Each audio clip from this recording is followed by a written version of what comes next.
Good morning everyone. आप सभी का स्वागत है न्यू प्रिंस एजुकेशन क्लासेस के ऑनलाइन प्लेटफॉर्म पर। कई दिनों से क्या था कि थोड़ा टाइम शेड्यूल बिजी रहने के कारण वीडियो नहीं आ पाई।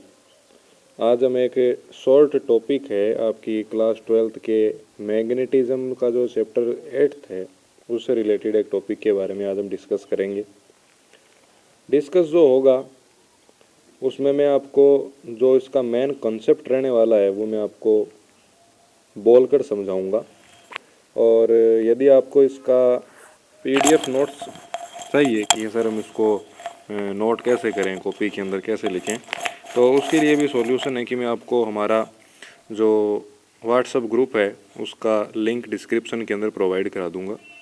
आप उसको ज्वाइन करें और उसके अंदर और भी स्टूडेंट जुड़े हुए हैं, उनमें जो भी स्टडी मटेरियल आपको दिया जाता है उसका लाभ उठा सकते हैं।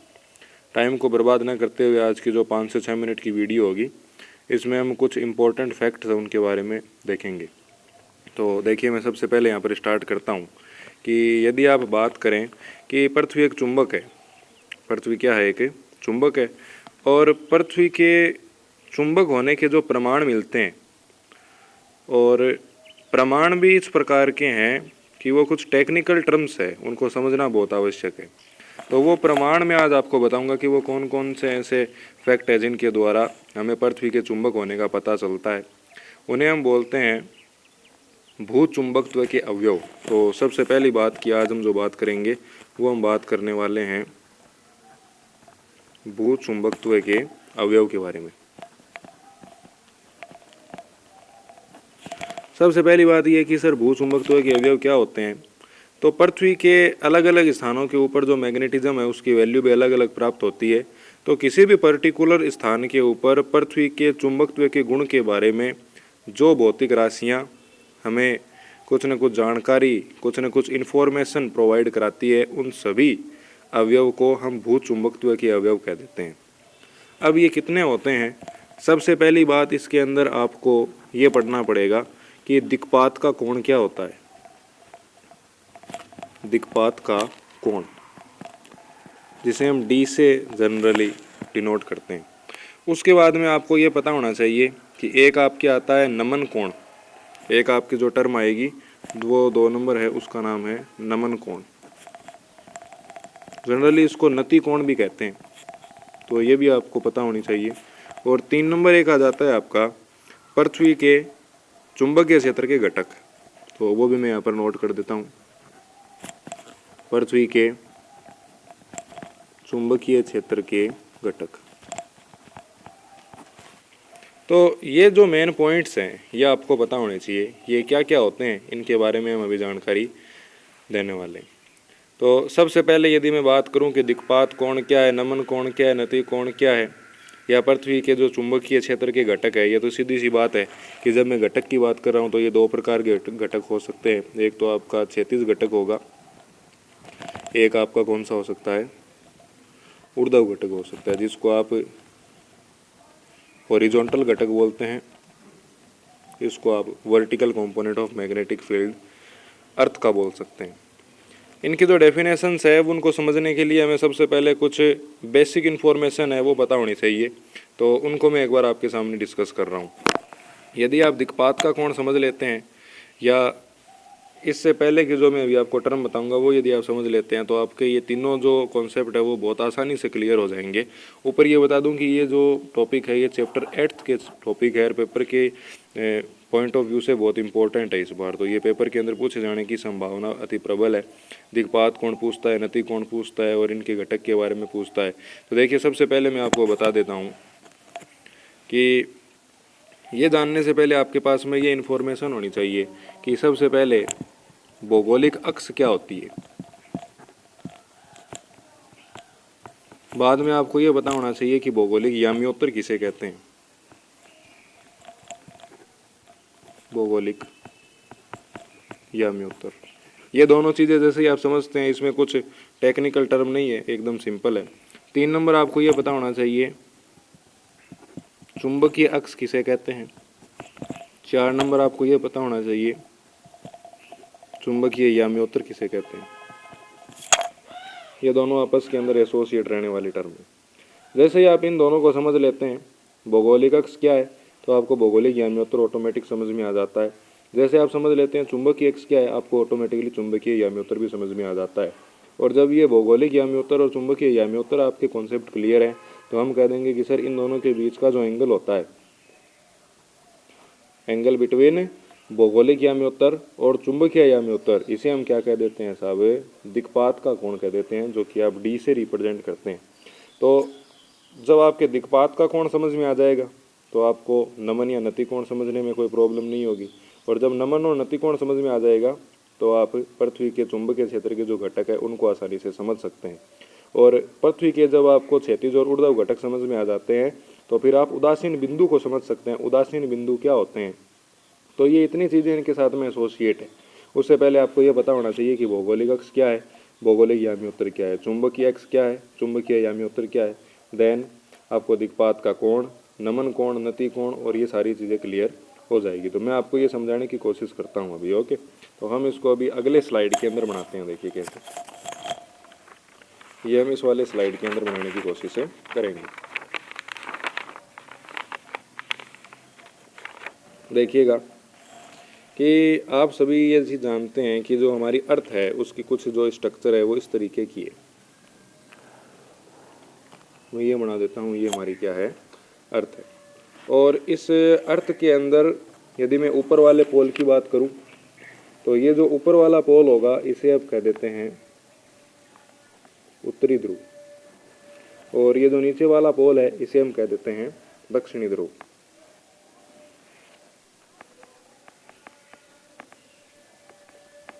इधर आपका आ जाता है पूर्व, इधर हमारा आ जाता है पश्चिम डायरेक्शन। तो ये एकदम बेसिक सी जनरल सी चीज़ है, ये आपको पता है कि उत्तर दक्षिण पूर्व पश्चिम, इसमें कोई रॉकेट साइंस नहीं है। यह अपने जियोग्राफी के अंदर भी पढ़ा हुआ है। जियोग्राफी का मतलब भौगोलिक है। तो आप इस वाली अक्ष को क्या कह सकते हैं, भौगोलिक नॉर्थ कह सकते हैं, और इसको हम कह सकते हैं भौगोलिक दक्षिण। ये हमने लगा दिया भौगोलिक दक्षिण, इसको अपने साउथ भी कहते हैं। अब मेन कॉन्सेप्ट को समझना कि उत्तरी ध्रुव और दक्षिणी ध्रुव, इन दोनों को मिलाने वाली जो स्ट्रेट लाइन होगी इसे हम बोल देते हैं भौगोलिक अक्ष। ये जो आपकी स्ट्रेट लाइन है इसको क्या नाम दे दिया जाता है, भौगोलिक अक्ष इसे कह देते हैं। और इस भौगोलिक अक्ष से लंबवत जाने वाला जो तल होता है, इस भौगोलिक अक्ष से लंबवत गुजरने वाला जो तल होता है उसे भौगोलिक याम्योत्तर कहा जाता है। उसे क्या कहते हैं, भौगोलिक याम्योत्तर। याम्योत्तर से मेरा यहाँ पर मतलब है समतल से, और समतल है वो 2 डायमेंशनल होता है जो तल से मिलकर निर्मित होता है। तो देख लो कि इसके लंबवत यदि मैं तल बनाऊंगा तो ये इस तरीके से बनेगा। इसको हम क्या कह देते हैं, ये आपका हो जाता है भौगोलिक याम्योत्तर, भौगोलिक याम्योत्तर। इतनी चीज़ें क्लियर है। अब एक्चुअल में है क्या कि जो आपकी पृथ्वी है वो 23.5 डिग्री सन की तरफ झुकी हुई है अपनी एक्सिस के ऊपर। 23.1/2 डिग्री झुकी होने के कारण इसकी जो चुंबकीय अक्षें हैं वो इसके भौगोलिक अक्ष से थोड़ी झुकी हुई मिलती है, और वो उनका जो झुकने का एंगल है वो 11.3 डिग्री एक्सपीरियंस किया जाता है प्रैक्टिकली। तो मैं मान लेता हूँ ये आपका इसका सेंटर पॉइंट ऐसे, ठीक है। और 11.5 डिग्री मतलब 11.3 डिग्री झुकाना है तो मैं इसको ऐसे झुका सकता हूँ, ऐसे। ये मैंने जो एक्सिस बनाई है ये इसकी चुंबकीय उत्तरी अक्ष है, इसको मैं क्या कह सकता हूँ, चुंबकीय उत्तरी ध्रुव। और ये आपका क्या हो जाता है, चुंबकीय दक्षिणी ध्रुव। और ये जो मैंने रेखा खींची है इसको हम कह देते हैं चुंबकीय अक्ष। और भौगोलिक अक्ष और चुंबकीय अक्ष के बीच का जो एंगल है वो आपको याद रखना है 11.3 डिग्री का होता है। कैसे क्रिएट होता है, पृथ्वी झुकी हुई है 23.5 डिग्री, उसके कारण इसकी उत्पत्ति होती है, ध्यान में रखना। जैसे मैंने ये बताया कि जो भौगोलिक अक्ष है उसके लंबवत गुजरने वाला तल भौगोलिक याम्योत्तर कहलाता है, यहाँ पर लिखा हुआ है। अब मैं कह रहा हूँ कि जो आपकी चुंबकीय अक्ष होती है वो भौगोलिक अक्ष के साथ में 11.3 डिग्री डेविएट हुई रहती है।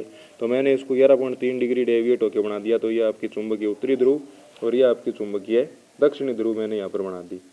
और ये जो इन दोनों को मिलाने वाली सीधी रेखा है इसको हम चुंबकीय अक्ष कह देते हैं।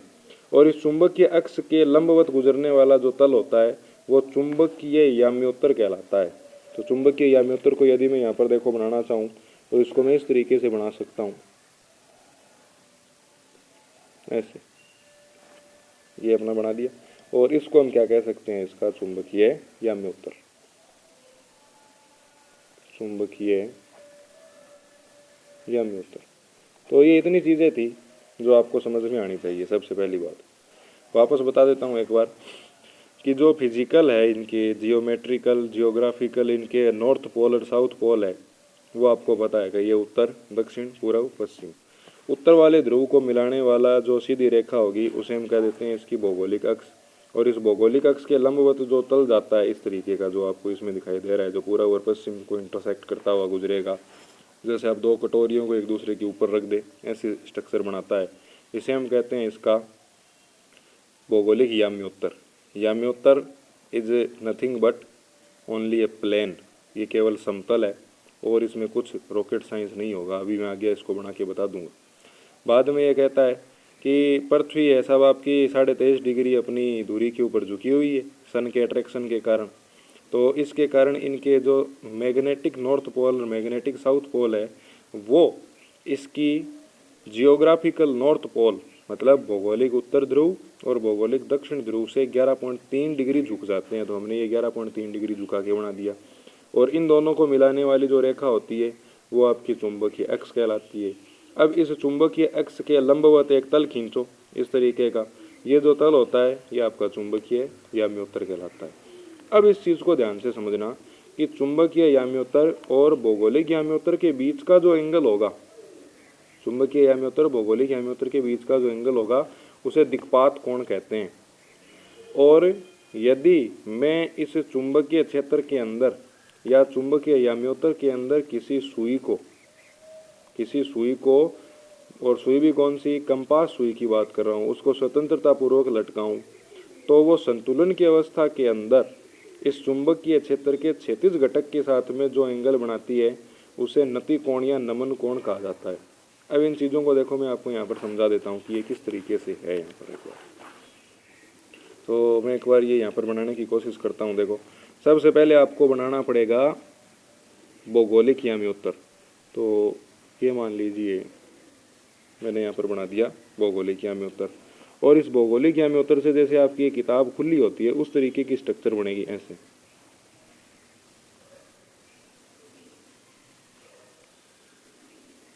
ऐसी स्ट्रक्चर बनती है, इसे हम बोल देते हैं चुंबकीय याम्योत्तर। तो मैं एक बार इसको ड्रॉ करके बता रहा हूँ, देखना इसको। ये जो है इसे हम कह रहे हैं आपका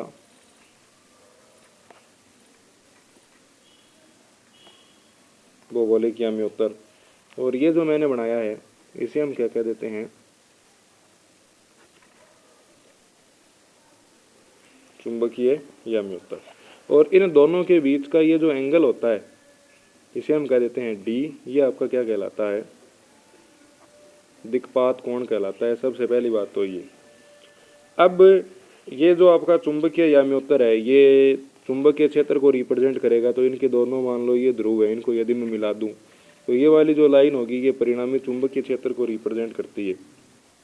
और परिणामी चुंबकीय क्षेत्र के दो घटक होंगे। यदि मैं ये मान लो थीटा है तो इसके दो घटक हो जाएंगे। एक तो ये वाला जिसे आप क्षैतिज घटक कहते हैं, जिसे मैं क्या कह सकता हूँ, बी एच हॉरिजॉन्टल कंपोनेंट, इसे हम कह सकते हैं बी वर्टिकल। तो ये तो आपका कौन सा है, ऊर्ध्व घटक, और ये आपका कौन सा है, क्षैतिज घटक। तो क्षैतिज घटक और जो आपका परिणामी चुंबकीय क्षेत्र है इन दोनों का जो बीच का एंगल थीटा होता है इसे बोला जाता है नति कोण, या इसे कहते हैं नमन कोण। ये चीज हमें ध्यान रखनी है। बाद में ये बात आती है कि सर एक टॉपिक और था तीसरा, कि जिसे हम कह रहे थे कि चुंबकीय क्षेत्र के जो घटक है उनके बारे में अपने को बात करनी थी। वो एक बार मैं आपको और बता देता हूँ कि जो आपका चुंबकीय क्षेत्र टोटल बी था उसके दो घटक आए थे। एक तो मैं कह दूं कि हॉरिजॉन्टल, जिसे हम क्या कह रहे हैं, क्षैतिज कह रहे हैं, तो क्षैतिज के अंदर हमेशा बी वेक्टर कोस थीटा लिया जाता है, ये आपको पता है। और इसी प्रकार यदि मैं यहाँ पर ऊर्ध्व घटक की बात करूँ तो ये आपका यहाँ पर कितना आ जाता है, B V is equals to B vector sine theta. इसको मैं कह देता हूँ इक्वेशन नंबर 1, इसको कह देते हैं इक्वेशन नंबर 2। यदि आपको इन दोनों के अंदर रिलेशन चाहिए, तीनों के अंदर, बी एच में, बी में और बी वी के अंदर, तो इन दोनों इक्वेशन का स्क्वायर करके आपस में जोड़ दीजिए। तो आप क्या कह सकते हैं, हमें क्या मिलेगा कि B H square plus B V square is equals to B square, दोनों के अंदर कॉमन आ जाएगा, B square cos square plus sine square आएगा। तो इसको आप इस तरीके से अंदर लिख सकते हैं, cos square theta sine square theta. और आप ये जानते हैं कि इनकी जो ये प्रॉपर्टी है कोस स्क्वायर प्लस साइन स्क्वायर, ये आपका 1 हो जाता है। तो आपको यहाँ पर क्या मिलेगा कि जो B H square plus B V square ये बराबर बी स्क्वायर हो जाता है। तो ये चीज़ आपको क्या है, रिमेंबर रखनी है इसमें। बाद में ये नति कोण है सर, इसका मान कैसे कैलकुलेट किया जाता है। अब आप इन दोनों इक्वेशन का आपस में डिवाइड कर दो, तो इक्वेशन 2 बटा इक्वेशन 1 में यहाँ पर लिख देता हूँ, देखना कि इक्वेशन 2 बटा इक्वेशन फर्स्ट। तो 2 वाली इक्वेशन क्या थी, बी वेक्टर साइन थीटा, तो आप इसको यहाँ पर ऐसे लिखेंगे, B vector sine theta, B vector cos theta, और जब ऊपर साइन थीटा आएगा तो आप सीधी सी बात है यहाँ पर बी वी लिखेंगे और यहाँ पर क्या लिखेंगे, बी एच। बी से बी आपका यहाँ पर कैंसिल हो गया। तो आपको यहाँ पर जो वैल्यू मिलेगी वो कितनी मिलेगी, sine theta upon cos theta is equal to tan theta, ये आपका टेन थीटा बन गया।